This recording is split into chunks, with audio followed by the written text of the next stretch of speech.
Juan Kapitulo 13. Bispiras kadto sa kasaulugan sa pagsaylo. Nasayod si Jesus nga miabot na ang panahon sa iyang pagbiya niining kalibutanan o pag-adto sa amahan.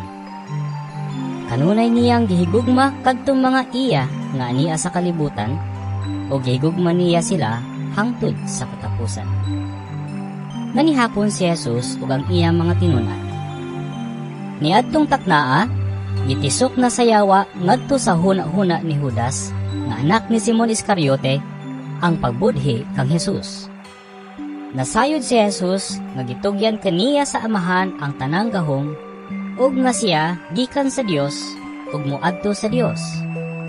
Busa, mitindog si Jesus, gihukas niya ang iyang sapaw ug nagbako siya og tuwalya.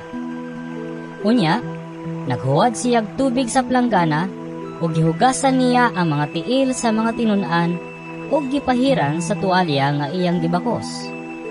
Miduol siya kang Simon Pedro ug si Pedro miingon kaniya, Ginoo, hugasan mo ba daing akong tiil? Si Jesus mitubag, Dili ka pa karon makasabot sa kong gibuhat. Apan, makasabot ka raon niya.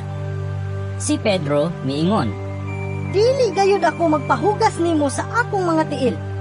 apan si Jesus mitubag, Kung dili ko hugasan ang imong mga tiil, wala kay labot kanako.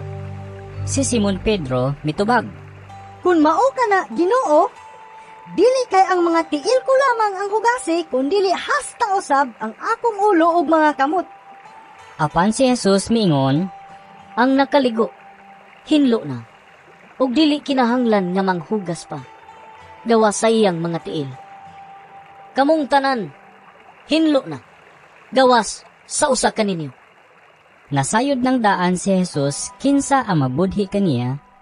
Busa miingon siya, Kamong tanan, hinlo na, gawas sa usa kaninyo.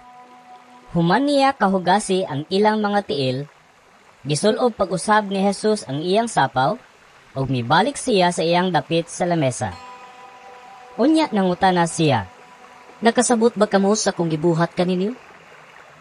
Kamo nagtawag ka na kog magtutudlo, o Ginoo, o husto ka na, kay mauman ka na ako. Kung ako nga inyong Ginoo og magtutudlo, naghugas sa inyong mga tiil, kinahanglan nga maghinugasay usab kamo sa inyong mga tiil. Naghatag ako kaninyo og panig-ingnan aron inyong buhaton ang gibuhat ko kaninyo.